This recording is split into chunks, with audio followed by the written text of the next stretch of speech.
Magandang tanghali po, oras na para sa maiinit na balita.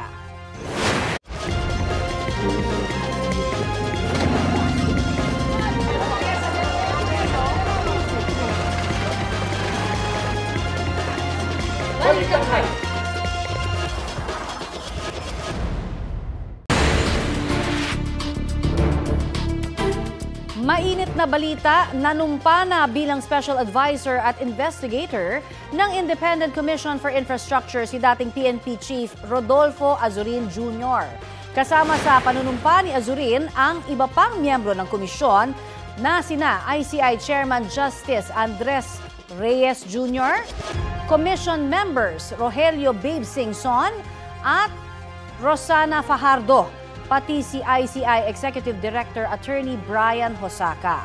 Pinilitan ni Azurin si Baguio City Mayor Benjamin Magalong na nag-resign bilang Special Advisor nitong Setyembre. Ang iba pang detalye ihahatid namin maya-maya lang. Lord, tama na Lord! Dali na!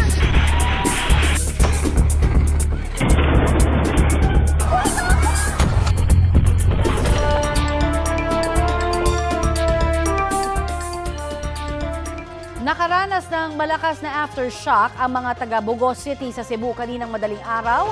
Halos 2 linggo mula po sa main shock na magnitude 6.9. Batay sa datos ng PHOX, magnitude 5.8 ang lakas ng lindol na tumama kaninang pasado 1:00 ng madaling araw. Naramdaman din po yan sa iba't ibang bahagi ng Cebu, maging sa mga karatig na lalawigan tulad sa Iloilo, Bohol, pati sa Negros Occidental. Ang mga nananatili naman sa itinayong tent city sa Bugos City o sa Cebu ay napalabas po ng kani-kanilang mga tent. Sa Cebu City, napalabas din ng gusali ang mga empleyado ng ilang kumpanya kasunod ng pagyanig. Nagpalipas muna sila ng oras sa kalsada. Magnitude 6 na pagyanig naman ang tumama sa Surigao del Sur nitong Sabado.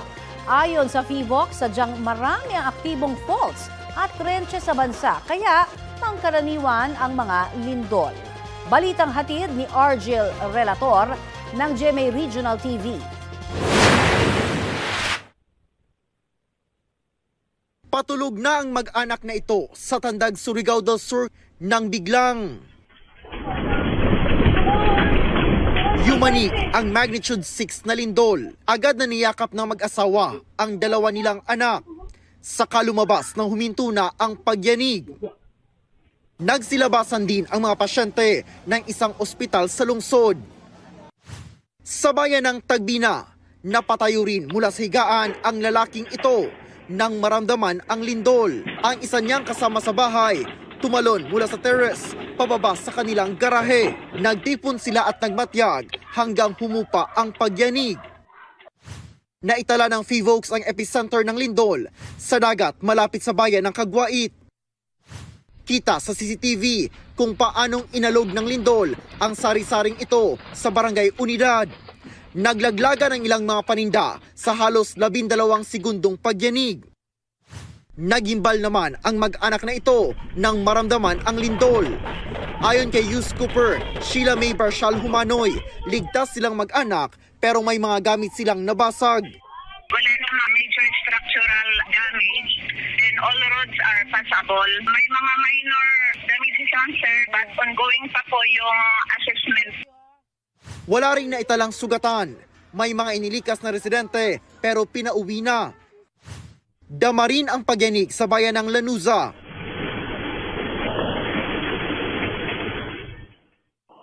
Ramdam din ang lindol sa San Francisco, Agusan del Sur. Sa lakas ng pagyanig, naalog ang CCTV ito at tila idinuyan pa ang mga sasakyan sa paligid. Oh my God, Loy! May pumutok. Ayon sa PHOX, naramdaman din ang pagyanig sa ilang bahagi ng Northern Mindanao, Caraga, Eastern Visayas at Davao Region. Argel Relator ng GMA Regional TV, nagbabalita para sa GMA Integrated News.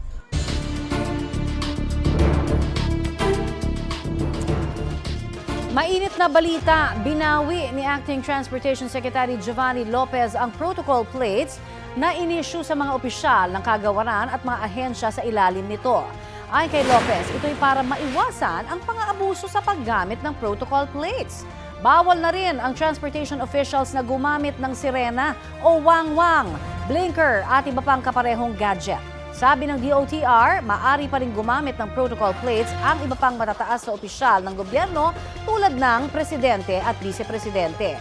Alinsunod sa Executive Order No. 56, ang pagbawi sa protocol plates ng DOTR officials ay kasunod po ng viral video ng driver ni DOTR Undersecretary Ricky Alfonso na nanakit umano ng isang motorista.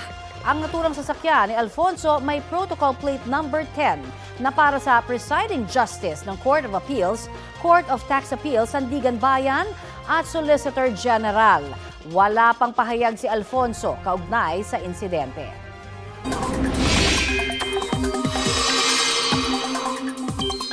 Mga kapuso, isang bagong low-pressure area ang binabantayan sa labas ng Philippine Area of Responsibility. Namataan po yan ng Pag-asa 2,295 kilometers silangan ng Southern Mindanao. May tsansa itong maging bagyo at posible ring pumasok ng PAR bago mag-weekend. Kung sakali, tatawagin niya na Bagyong Ramil. Sa ngayon, easterlies ang magdadala ng mainit na temperatura at pag-uulan sa Luzon at Visayas. Mas makakaasa sa maayos na panahon ang Mindanao pero posible pa rin ang mga local thunderstorm. Sa mga susunod na oras, maraming bahagi pa rin po ng bansa ang uulanin. Kaya maging alerto sa heavy to intense rains na maaari hong magdulot ng baha o landslide base sa rainfall forecast ng Metro Weather. Magkasunod namang nag-alboroto ang dalawang bulkan sa bansa nito pong weekend. Nagkaroon po ng ash emission o pagbuga ng abo ang bulkang Canlaon sa Negros Island umaga kahapon. Nagtagal po yan ng kalahating oras. Ayon sa PHIVOX, nagkaroon ng ash emission dahil sa paggalaw ng magma sa ilalim ng bulkan. Nananatili sa alert level 2 ang Canlaon. Ang bulkang Bulusan naman sa Sorsogon, nakitaan po ng PHIVOX ng pagtaas ng seismic activity nitong weekend. Nagkaroon ng 72 volcanic earthquakes doon mula hating gabi hanggang umaga ng Sabado. Aabot naman sa 25 ang pagyanig kahapon. Nananatili sa alert level 1 ang Bulusan. Nagkatensyon ang mga rallyista at pulisya sa Makati sa kilos protesta laban sa Administrasyong Marcos at umano'y katiwalian sa gobyerno. Sinusubukan pang kunan ng pahayag ang Malacanang tungkol po sa protesta. Balitang hatid ni EJ Gomez. Hanggang kailan kayo maging bingi-bingihan? Hanggang kailan kayo magbulag-bulagan sa nangyayaring panakawan sa ating bansa? Yan ang paulit-ulit na sigaw ng mga grupong magdamagang nagprotesta laban sa Administrasyong Marcos at sa umano'y korupsyon sa gobyerno. Panawagan nila, ibalik ang mga ninakaw na pera ng taong bayan. Ang mga kasama sa rally, unang nagmarcha mula Maynila patungong Makati City. Kabilang si Cavite 4th District Representative Kiko Barzaga. Araw-araw daw nilang gagawin ang protesta sa harap ng mga pinakamayayamang subdivision kung saan nakatira umano ang mga congressman. Ngayon, sila naman yung makakaramdam ng feeling na yung kalaban nila, yung mga naghahanap ng hustisya ay nasa labas na ng mga gates nila. Panawagan niya sa Pangulo, We believed in you, all of us did actually. We all thought you would make things better, but things are not better. Sobrang dami nang nawala ng tiwala sa kanya, and I think it's time for him to resign. Kailan pa kayo magising sa katotohanan? Walang nakasaad sa konstitusyon natin na kampihan ninyo ang mga politikong magnanakaw. mag-aalas 12 ng hating gabi, dumating ang dagdag na mga pulis. Pasado alas 12:30 kanina, bumuhos ang ulan. Unti-unting nabawasan ang mga nagpoprotesta hanggang umabot na lang sa humigit kumulang 50 ang natira. Kabilang sa kanila ang 2 senior citizen. Nang magsimulang mag-ingay muli ang mga nagprotesta, nagbarikada muli ang PNP. Namuo ang tensyon sa pagitan ng mga rallyista at mga pulis. Hindi namin kayo sasaktan! Huwag kayong manulak! Ayon sa PNP, humigit kumulang 200 pulis ang nakadeploy sa magdamagang protesta ng nasa 200 rallyista. We are observing maximum tolerance. But the problem is wala namang humaharap na organizer. We are trying to prevent them from getting close to the gate. Kasi mga private private property to. Anyway, nalabas naman nila yung kanilang hinanaing. Pasado 3:00 naman, nagsindi ng kandila ang mga nagprotesta para sa kanilang prayer vigil.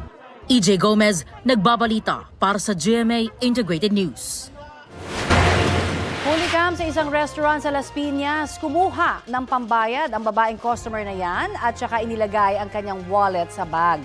Habang nakikipagtransaksyon siya sa counter, isang lalaki ang pumasok sa kainan.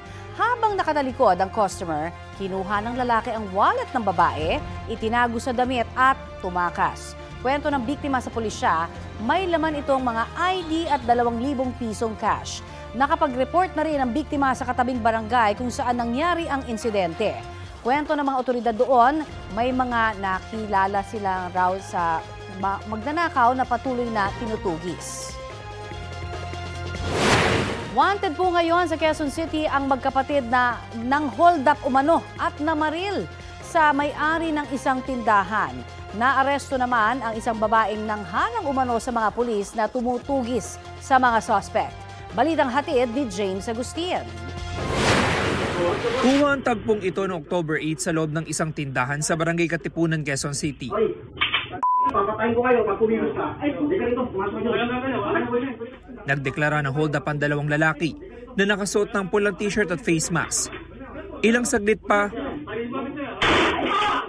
umalingaw ang putok ng baril. Napaupong lalaki may-ari ng tindahan. Ang mga hold-upper kinuha ang kanyang mga alahas. Mabilis na tumakas ang mga sospek. Sugatan ng may-ari ng tindahan na tinamaan ng bala ng baril sa kanyang kanang hita.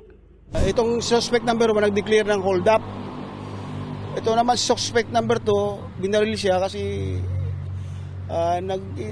nag-resist siya na ibigay yung mga golds na bracelet tapos necklace niya na worth 60,000. Sa follow-up operation ng pulisya, natuntun sa Rizal ang apartment unit kung saan naninirahan ng mga sospek na napag-alamang magkapatid. Yun nga lang bigong maaresto ang 2 matapos umanong harangin ng babaeng kinakasama ng isa sa mga sospek ang mga pulis. Inaresto ng mga pulis ang 32 anyos sa babae. Nagkandak tayo ng backtracking and forward tracking CCTV footage. Natunto natin na yung may-ari ng motorsiklo na ginamit nila sa getaway vehicle, pinsan ng mga suspect. Yun, nagkandak tayo ng hot pursuit operation sa Barangay San Isidro, Montalban, Rizal. Nakuha mula sa apartment unit ang 2 improvised na baril na nakatago malapit sa lamesa. May nakita rin umanong ilang explosive device. Patuloy na tinutugis ang pulisya magkapatid na sospek. Ang isa ay dati nang may kasong may kinalaman sa illegal na droga, habang ang isa pa ay napag-alamang may 14 na kaso ng robbery at carnapping. Nakakulong ngayon sa Masambong Police Station ang babaeng inaresto na naharap sa mga reklamong obstruction of justice, illegal possession of explosives, at paglabag sa Comprehensive Firearms and Ammunition Regulation Act. Sa korte na lang po ako nagsasalita po. James Agustin, nagbabalita para sa GMA Integrated News. Ito ang GMA Regional TV News. Mainit na balita mula sa Luzon, hatid ng GMA Regional TV. Mahigit 50 estudyante ang sunod-sunod na dinala sa ospital sa mga Tarem, Pangasinan. Chris, ano ang sabing nangyari doon? Connie, dinala sila sa ospital matapos mahilo at mahirapang huminga. May ilan pang nawala ng malay. Sa inilabas sa pahayag ng lokal na pamahalaan, lumalabas sa findings sa mga doktor na posibleng dahil yan sa heat exhaustion, hyperventilation pati na anxiety. Sa investigasyon ng pulisya, wala namang kemikal na nalanghap ang mga estudyante na nag-ensayo raw noon ng sayaw. Tiniyak naman ng Department of Education Region 1 na maganda ang ventilasyon sa mga classroom ng paaralan. Maayos na ang kalagayan ng mga estudyante. Arestado naman ang isang lalaking nanghalay umano sa 9 na taong gulang na bata na anak ng kanyang kinakasama sa Baras, Rizal. Ayon sa pulisya, November 2022 nang simula ng sospek ang pang-aabuso sa biktima. Paulit-ulit pa raw itong nangyari batay sa salaysay ng bata. 2024 nang sampahan ng reklamo ng ina ng bata ang sospek nang makumpirma sa mediko-legal ang pang-aabuso. Itinanggi naman ng lalaki ang paratang laban sa kanya. Anya, gawa-gawa lamang ito ng bata. Inutusan umano ang biktima ng kanyang lolo at lola na hindi pabor sa relasyon nila ng kanyang kinakasama. Pero taliwas daw ito sa reklamong physical abuse na isinampa sa kanya ng mga magulang ng ka-live-in. Nakulong na ang lalaki sa Baras Municipal Police Station na maharap sa mga reklamong rape at act of lasciviousness. Nananatili sa poder ng kanyang ina ang biktima na sumasailalim na rin sa psychological test. Ayon sa MSWD, maayos na ang lagay ng biktima na patuloy nilang minomonitor.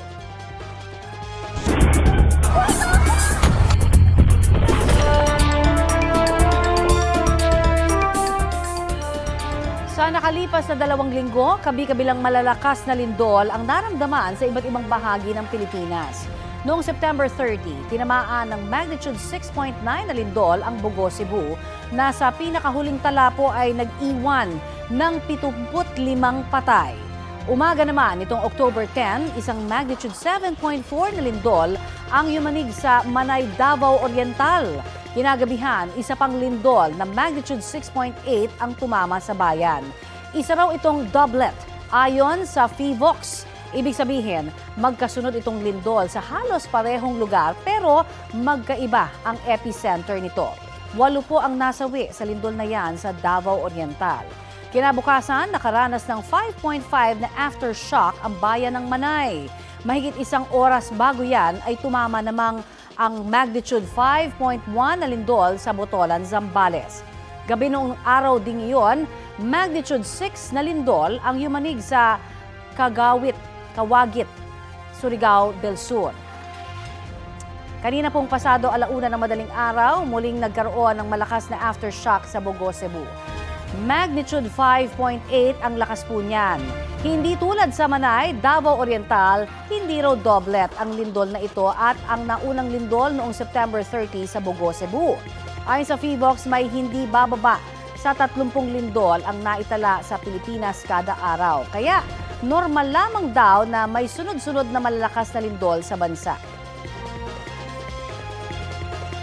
Kuha po tayo ng paliwanag ng eksperto tungkol dyan. Kausapin po natin si PHIVOX Director Dr. Teresito Bacolcol.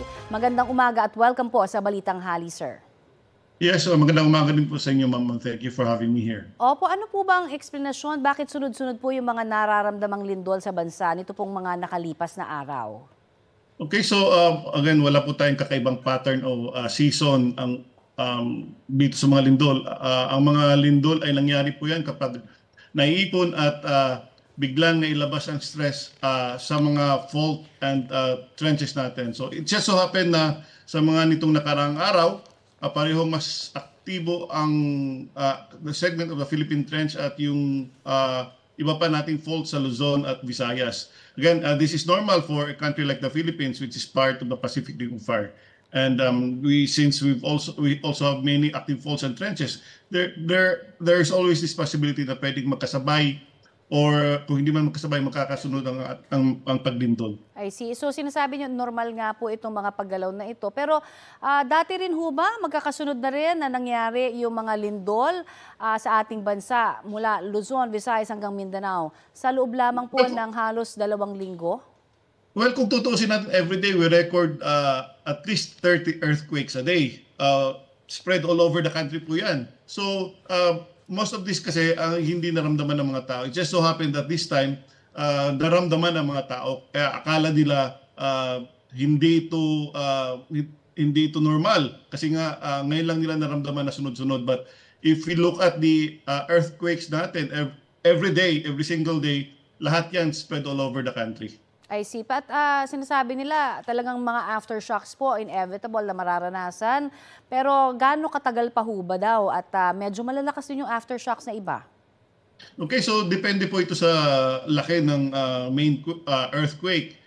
So sa kaso ng, for example, sa magnitude 7.4 na event ng Davao, we would expect aftershocks to be around 6.4. Yun po yung pwede na-generate. Now, sa Cebu naman, 6.9.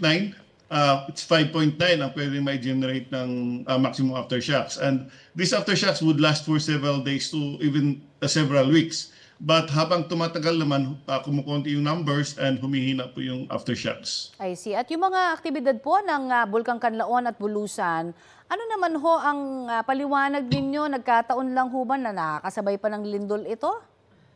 Even before nagkakaroon ng malalakas na paglindol for the past week, yung Bulusan at Taal naman, ang Kanlaon, and even Mayon, always been acting up kasi meron silang alert level. Taal Volcano, Bulusan, and Mayon ay nasa alert level 1, and Taal, Mayon, Kanlaon Volcano is nasa alert level 2. At yung sinasabing volcanic earthquake, iba pa po ito dun sa lindol po na nararanasan sa mga faults at trenches po natin.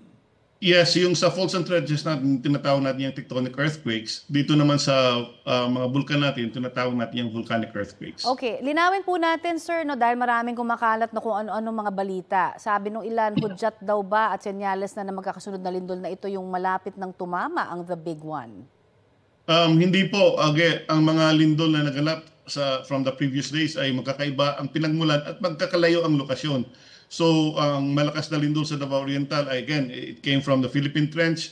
Yung sa Zambales naman, sa Leyte at sa Surigao del Sur ay mula naman sa iba't ibang earthquake generators, pati na rin sa Cebu. So, ibig sabihin, independent at walang direktang koneksyon po yung ating mga active faults. So ang pagyanig sa isang lugar ay hindi nagpapahiwatig na susunod na ang lindol sa iba pang fault. Dahil bawat fault ay may sariling galaw at kondisyon sa ilalim ng lupa. Okay, at bilang paalala sa ating mga kababayan, ano ho ang unang dapat na oras na maramdaman ho ng pagyanig? No? Ano yung mga gagawin?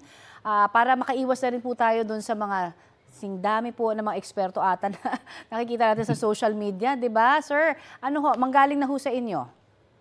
So una natin gawin, kapag may malakas na pagyanig, we do the drop, cover, and hold, and then we stay put. And we stay there until the shaking stops and then we evacuate. And then second, huwag po tayong maniwala sa mga kumakalat ngayon. Katulad po na sinasabi nyo, dumadami yung mga experts. Palaging ganyan yan. Every time there is like say a volcano eruption, a volcanic eruption, dumadami yung mga volcanologists natin. Ganito, dumadami yung lindol, dumadami na rin yung mga earthquake experts natin. So, huwag po silang maniwala, lalo na yung sa mga manghuhula. Huwag po silang maniwala dyan. Wala pong technology that can tell us when an earthquake would happen. They get the information only from our institute, which is the mandated agency. Again, wala pong technology right now that can tell us exactly when an earthquake will happen. Okay, ito lang din ho paglilinaw kasi may mga kumakalat din sa social media na dapat daw dun sa mga nakatira sa tabing dagat, dapat magbilang daw ng 20 segundo para malaman kung may possible na tsunami. Ano ho ba ang totoo dyan? O ano ba ang dapat gabay sa mga kababayan po natin? Hindi po yan totoo. Ang dapat lang gawin kapag may tatlong natural signs of an impending local tsunami. So una, kapag may malakas na shaking na halos hindi ka na makatayo. Second, kapag napansin mo na nag-recede yung dagat. And third, kapag may narinig ka na roaring sound or dumagundong na sound coming from the sea, kahit isa man lang dito sa tatlo ang iyong ma-observe, then you have to move to a higher place immediately. Hindi yung maghintay ka pa ng 20 seconds. You have to evacuate immediately to a higher place kasi baka po magkaroon ng tsunami. Kapag napansin po na may nagbisita ng dagat, huwag po kayo kumuha ng cellphone. Takbo ka agad. Oo, wag naman mag-content pa, ano, sir? That's right. Marami po salamat sa pagtulong nyo sa amin sa paglaban sa fake news. Ayan po naman si FIVOX Director Dr. Teresito Bacolcol.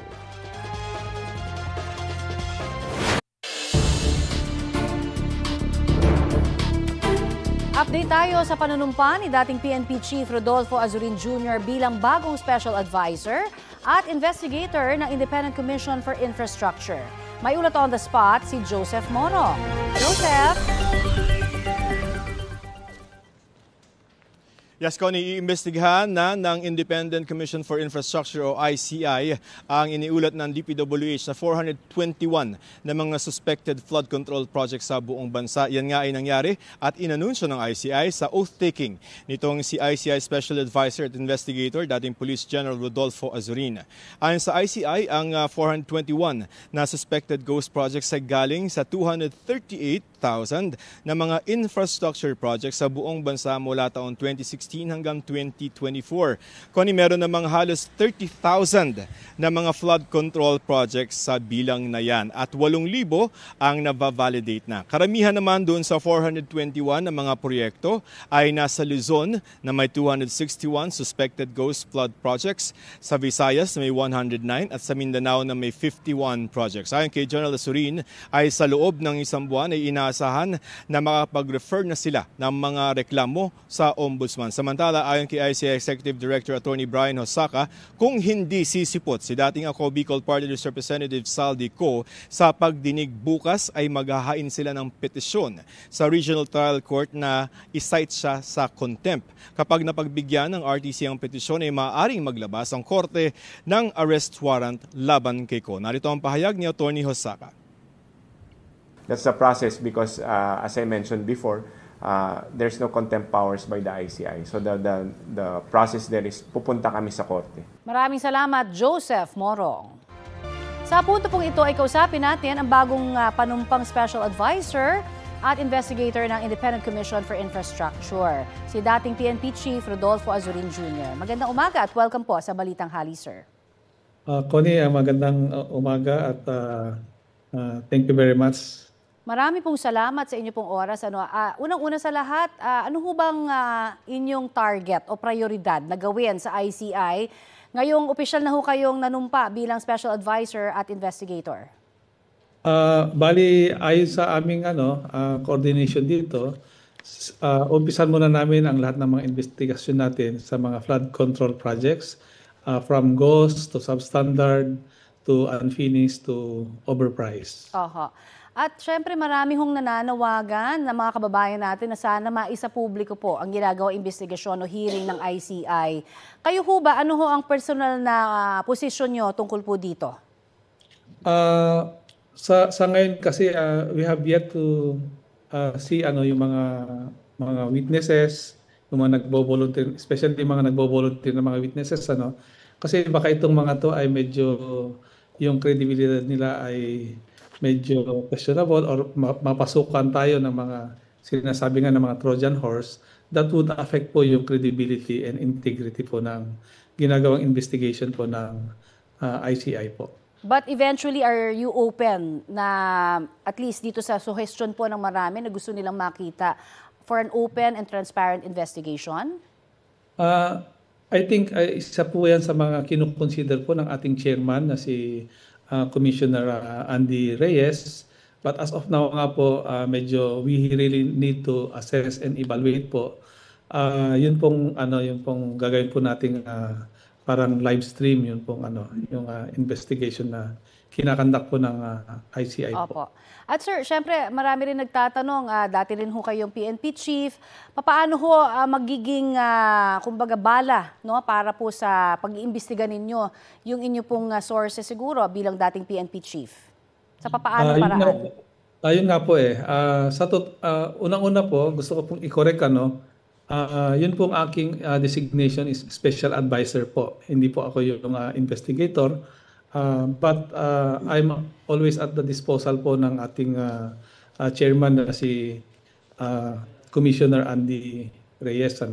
So ang pinaka-role ko po dito dahil nga sa dami po ng mga imbestigahan is more on ako po yung parang liaison or coordination magko-coordinate po sa AFP, PNP as well as sa National Bureau of Investigation as well as siguro kung utusan po niya ako na mag-conduct po ng intel gathering. So gagawin po natin lahat yan dahil meron hong memorandum po na ibinigay po sa atin ng office ng ating Executive Secretary dated September 29, 2025 wherein nakalagay po dun sa direktiba niya na lahat po ng mga departamento at mga head of agencies and bureaus are directed po na makipag-cooperate po o makipagtulungan po sa lahat po ng mga pangangailangan po ng ICI pagdating po sa pag-iimbestiga po nitong mga flood control projects at as well as mga iba pang mga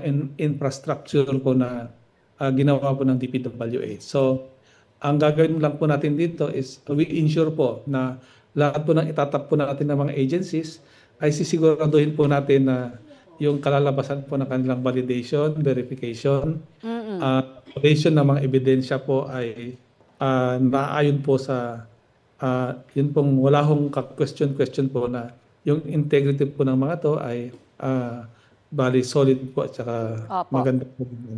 Sir, maraming salamat po sa inyo pong pagtatama. So right now, ang inyo pong posisyon ay ICI Special Advisor and not as an investigator. Opo, Alright. Para maliwanag po tayo. But sabi ko nga, kung ano po yung iutos po sa atin ng ating commissioner, siyempre gagawin po natin kasi nakalagay naman po doon na I may be directed, di ba? Yes. Under tasking na nakikita po ng ating chairman kung saan po ako pwedeng makakatulong pa po. Opo. At yung intel siguro ninyo, yung background ninyo bilang PNP chief, kaya siguro naisip na baka investigator din, ano, sir? Pero eto po, yung inaasahang pagharap ni dating House Speaker Romualdez, ano ho ang ating update dyan? Particular na dahil din po may inaasahan din po tayo na maaaring magbigay po ang korte ng arrest warrant kay Zaldico. Ano ho ang update? Of course, ang preparation po natin dito is yun po more on sa physical, yung security po ng naigagawad po natin sa ating dating Speaker of the House. And at the same time, we will ensure po na lahat po ng due courtesy ay ibibigay po sa kanya. At lahat po ng gustong tanungin siguro ng ating mga commissioners will be, they will be asking question po sa ating dating speaker po. Okay. At ano na lang siguro ang inyong mensahe sa pangkalahatan, para ho sa nagsasabi na maaaring maapektuhan po ang sitwasyon siguro ng pagtingin ng taong bayan sa ICI, the longer, siguro na hindi ho na isa sa publiko yung hearing, ano ho ba, gaano ka-solid ang magiging pagtatrabaho po ng ICI para sa lalong madaling panahon ay mapanagot ho ang mga may sala? Ito po, base po sa aking maikli po na stay dito before I accepted the position, we really need to trust po itong tatlong commissioners na itinalaga po ng ating mahal na Pangulo para ho imbestigahan po itong mga anomalya na ito. Because with the directive po ng Executive Secretary natin, na gagamitin po lahat ho ng puwersa ng pamahalaan na kakailanganin po ng ICI under kay Commissioner Reyes. I don't see po any reason na pagsuspetsahan po natin ang kredibilidad, integridad po ng ICI, considering po na kung titignan po natin ang mga personalidad from our chairman, si Chairman Andy Reyes, si dating Secretary Babe Singson, and of course si Ma'am Rosana Fajardo, siguro ho ibigyan po natin sila ng todo-todong tiwala na hindi naman ho siguro sila nagretiro o inabot yung ganong mga pwesto sa kanilang karir na yun pong integridad nila ay questionin po natin. Let us trust po na kasi sila po ay gusto po nila na maging maayos po ang mga kaso na isasampa po at maiwasan po yung nangyari po na mga kaso na naranasan po natin dun sa Napoles case. Wherein ang naparusahan lang po sa ngayon ay si Napoles, yun pong mga inaakusahan po na mga matataas po na mga opisyalis ng gobyerno ay hindi po sila nagkaroon po ng kaso. So ito po ay pakiusap ko po bilang advisor na magtiwala po tayo sa kanilang tatlo. Okay, pero ito para patungkol lang sa inyo kasi meron hong mga sariling mga batikos din sa pagkakatalaga po sa inyo given may history din po kayo na mga iba pa hong nagsasabi na matating kaso. Ano naman ho ang inyong pagsisiguro na kayo ho ay magiging patas? Ang sa akin po ay siguro po ay makikita naman po natin na wala akong katotohanan po. Yung lahat po na mga ibinibintang sa akin, wala naman hong kaso po na naisampa po sa akin. But up to this time po, I am willing po to face kung ano man po yung kailangan kong sagutin dyan sa mga ibinibintang po sa akin. Alright, marami pong salamat sir sa inyo pong oras na ibinahagi sa amin dito sa Balitang Hali. Yan po naman si ICI Special Advisor Rodolfo Azurin Jr. Thank you po, Ma'am Connie. Thank you rin, sir. Ito ang GMA Regional TV News. May init na balita sa Visayas at Mindanao mula sa GMA Regional TV. Tinambangan ng riding in tandem ang isang pamilya sa Raha, Buayan, Maguindanao del Sur. Cecil, kamusta ang mag-anak? Connie, dead on the spot ang ina matapos ang ambush. Nakaligtas naman ang kanyang mister at anak nilang 3 taong gulang matapos pumalya ang baril ng gunman. Base sa investigasyon, bumabiyahe ang pamilya sakay ng tricycle nang dikitan sila ng riding in tandem sa barangay Sapakan. Kinikilala pa ang mga salarin at inaalam pa ang motibo sa krimen.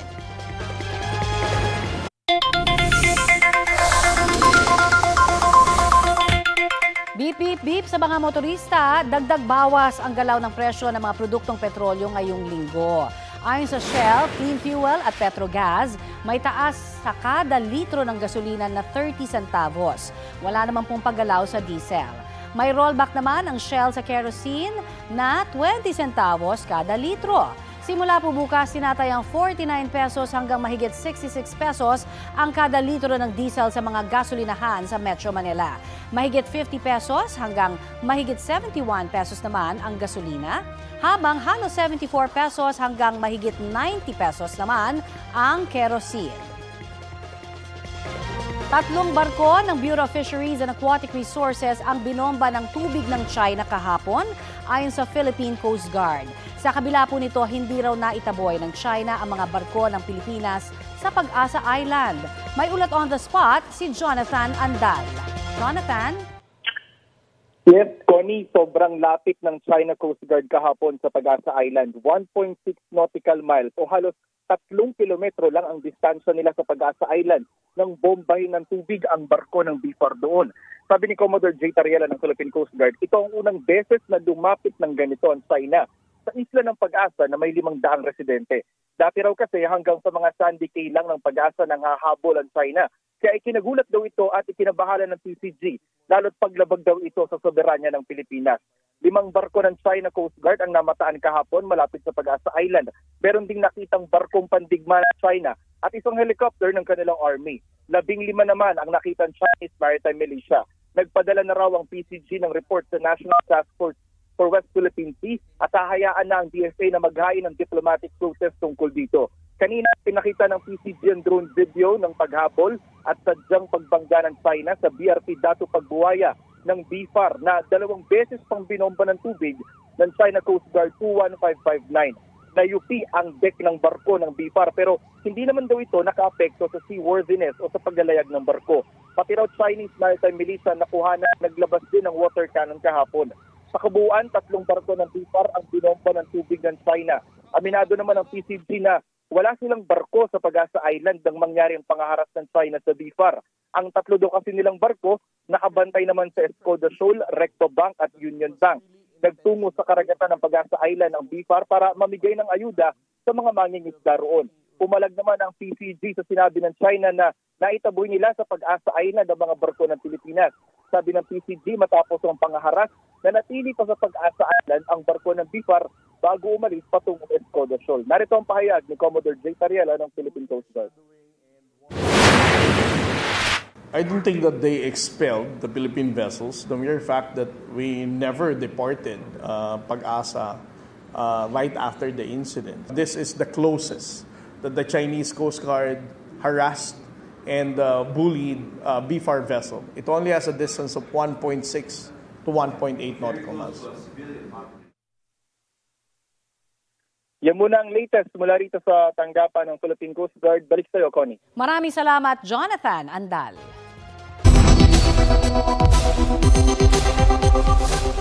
Mga kapuso, maging mapanuri sa mga nababasang class suspension announcements online para hindi ho kayo maloko. Mali po kasi yung kumakalat na post online na nagsasabing walang pasok sa lahat ng antas sa public at private schools sa Pilipinas ngayong araw dahil sa dumaraming influenza-like illnesses. Fake o hindi po yan totoo. Huwag rin basta-basta i-click ang link na nasa caption ng post. Ito po ang lehitimong anunsyo mula sa Department of Education, NCR. Suspendido po ang face-to-face classes sa lahat ng pampublikong eskwelahan sa National Capital Region hanggang bukas, October 14. Yan ang fact. Ayon sa DepEd, ito'y para bigyang daan ang disinfection at sanitation sa mga paaralan. Gayon din, inspeksyonin ang mga gusali bunsod po ng sunod-sunod na lindol sa bansa. Alternative learning modality muna ang ipatutupad ngayong health break. May kanya-kanyang anunsyo rin po ang iba pang LGU at paalala po mga kapuso, laging tingnan sa official website o platforms ang lehitimong media outlets ang mga anunsyo ng walang pasok. Hulikam na sensitibong video sa Alaminos, Pangasinan. Nagpapahinga ang alagang asong yan sa gilid ng kalsada sa Barangay San Vicente. Huminto ang isang SUV at may naghagis ng pagkain sa aso. Maya-maya, bumaba po ang lalaking nagpain ng pagkain. Gamit ang hawak na pamalo, hinampas niya ang aso. Humataw pa siya ng isang beses pagkatapos ay tinangay ang aso. Nai-report na po ng may-ari ng aso ang insidente sa kanilang barangay. Tinutukoy pa ang suspect. Nagbabala ang Department of Justice na sasampahan nila ng reklamo ang mag-asawang Diskaya kung walang makitang satisfactory sa kanilang inilalahad kaugnay sa maanumalyang flood control projects. May ulat on the spot si Salima Refran. Salima?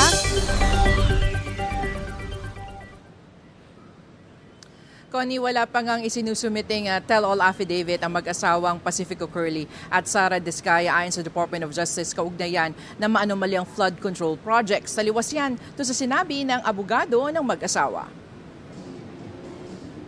Ayon kay DOJ Officer in Charge Undersecretary Frederick Vida, hindi pa masaya ang DOJ sa mga nilalahad na mag-asawa sa mga ginagawang case build-up at evaluation para sa Witness Protection Program. Kung wala raw silang makitang satisfactory sa mga nilalahad ng mga Diskaya, handa raw silang maghain na ng mga karampatang reklamo laban sa kanila. May timeline na raw silang tinitignan at posibleng mangyari ang paghahain ng mga reklamo sa mga susunod na linggo.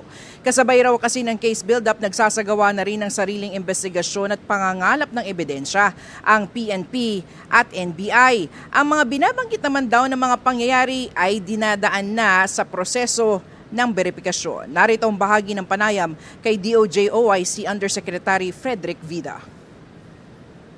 Wala po tayong estado na masaya na ang kagawaran sa kanilang inilalahad. If we don't find something satisfactory, we will file the appropriate cases with or without the state witnesses. We will build the cases based on the evidence we have. But what we can assure the Filipino people is that we will only file strong cases.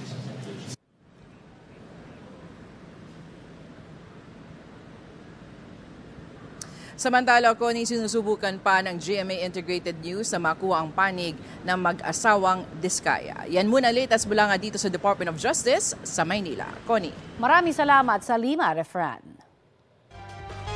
Samantala, nagsorry si Securities and Exchange Commission Chairman Francis Lim kaugnay sa maling pahayag niya na bumagsak ng trilyong piso ang halaga ng mga kumpanya at investment sa Philippine stock market.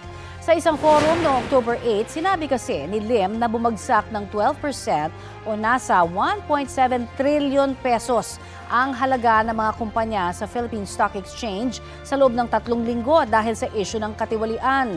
Tinawag yang fake news ni Presidential Advisor on Investments and Economic Affairs Frederick Go.